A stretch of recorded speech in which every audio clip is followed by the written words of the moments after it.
गर्मी सबसे बड़ा सवाल कि आखिर इतनी गर्मी क्यों पड़ रही है। आप भारत के किसी भी शहर में चले जाएं, वहाँ लोग ये कहते हुए जरूर मिलेंगे, ऐसा पहले नहीं होता था। जब हम बच्चे थे तब इतनी गर्मी नहीं होती थी। आपने लोगों को यह भी कहते अक्सर सुना होगा कि मैं पहले इस शहर में आ चुका हूँ, लेकिन उस वक्त इतनी गर्मी नहीं थी। इस साल काफी भीषण गर्मी है, लेकिन ऐसा क्यों हो रहा है और इसकी वजह क्या है, इस पर सोचने की जरूरत है। पिछले हफ्ते भारत के कई शहरों जैसे विदर्भ और तेलंगाना का अधिकतम तापमान 42 डिग्री सेल्सियस तक दर्ज किया गया। भारतीय मौसम विभाग का कहना है कि 1901 के बाद साल 2018 में सबसे ज्यादा गर्मी पड़ी थी। यह अनुमान लगाया जा रहा है कि इस साल औसत तापमान में 0.5 डिग्री सेल्सियस की वृद्धि हुई है। स्काईमेट वेदर के मुताबिक महाराष्ट्र के ब्रह्मापुरी का तापमान 46.4 डिग्री सेल्सियस, उत्तर प्रदेश के वाराणसी का तापमान 46 डिग्री सेल्सियस, चंद्रपुर का 45.5, बांद्रा का 44.5 और वर्धा का तापमान 44.9 डिग्री सेल्सियस दर्ज किया जा चुका है। जलवायु वेबसाइट एल डोराडो के जारी आंकड़ों के मुताबिक पिछले शुक्रवार को मध्य भारत पृथ्वी के सबसे गर्म क्षेत्रों में से एक था।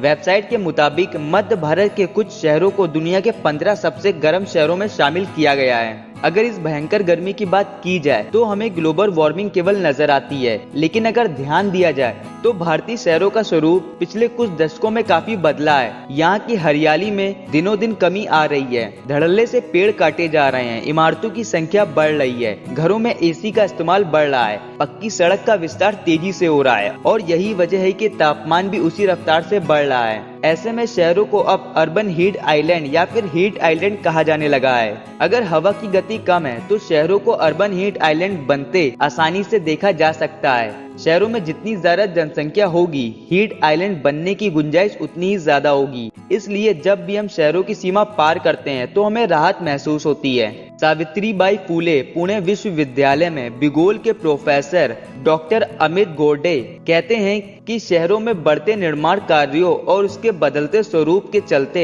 हवा की गति में कमी आई है। साथ ही हरियाली वाले क्षेत्र कम हो रहे हैं, टार की सड़कों का विस्तार हो रहा है। यही वजह है कि तापमान तेजी से बढ़ रहा है। साल 2007 में एक अध्ययन किया गया जिसमें हमने पाया कि शहरों के अधिकतम तापमान में वृद्धि हुई है। यूरोप में न्यूनतम तापमान बढ़ रहा है, अधिकतम तापमान में भी वृद्धि हो रही है। इसी विश्वविद्यालय की मानसी देसाई भारतीय शहरों और उसके बढ़ते तापमान पर शोध कर रही हैं। वो कहती हैं तापमान वृद्धि में ग्लोबल वार्मिंग एक वजह जरूर है, लेकिन अगर हम शहरों का अध्ययन करें तो हमें पता चलता है कि जमीन का बदलता उपयोग भी इसकी बड़ी वजह है। तारकोल की सड़क और कंक्रीट की इमारत ऊष्मा को अपने अंदर सोखती हैं और उसे दोपहर और रात में छोड़ती हैं। नए शहरों के तापमान तेजी से बढ़ रहे हैं। पहले के बसे महानगरों की तुलना में वे ज्यादा तेजी से गर्म हो रहे हैं। भारतीय मौसम विभाग के निदेशक डॉक्टर रंजन केलकर कहते हैं कि शहरों में बढ़ते तापमान को लोग ग्लोबल वार्मिंग से जोड़ देते हैं, लेकिन इसके लिए भी सिर्फ वही जिम्मेदार नहीं है। बीबीसी से बातचीत में उन्होंने कहा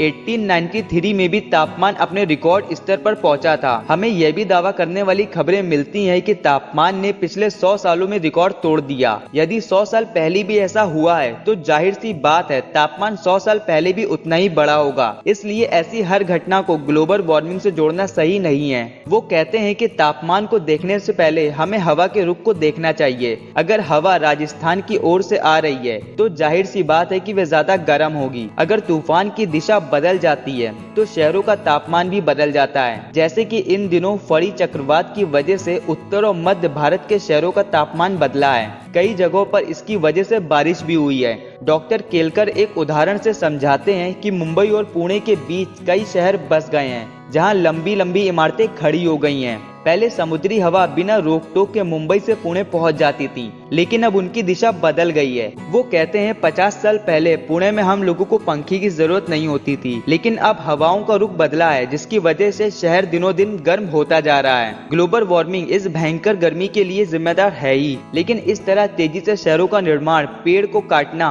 ये भी उतनी ही बड़ी समस्या है। आपका इस बारे में क्या कहना है, हमें कमेंट बॉक्स में जरूर बताइए। और अगर वीडियो अच्छी लगी हो तो वीडियो को लाइक, शेयर और सब्सक्राइब जरूर करिएगा। मिलते हैं अगली वीडियो में। Thank you for watching.